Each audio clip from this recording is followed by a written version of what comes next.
आजिर सकाळर breakfast रे मु बनैथिली fluffy सरू सरू पतला पतला एकदम चकुली पिठा। तो आपण मानकु काहाको मो भलिया चकुली पिठा खाया पई पसंद कमेंट निश्चिंत जणांतु।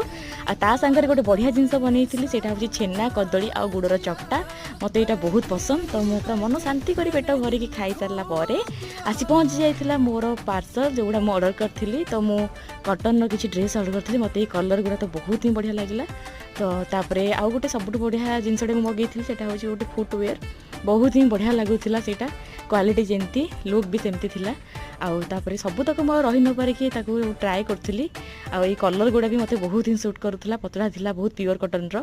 सेई टाइम रे वीडियो कॉल करथिले भाउज। तो तांको मु सब गोटी गोटी की देखौथिली। आ भाउज भी कहले कि हां बहुत बढ़िया हेची भाउज भी बहुत भल लागिला। आ से वीडियो कॉल ले टिके गुल्लू गुल्लू को न देखले तो हबनी। गुल्लू गुल्लू केमिति दुष्ट होई घर सब असना करिछि बाबा रे। आ आपण मानकु केमिति लागिला निश्चित जणैबे। Thank you for watching.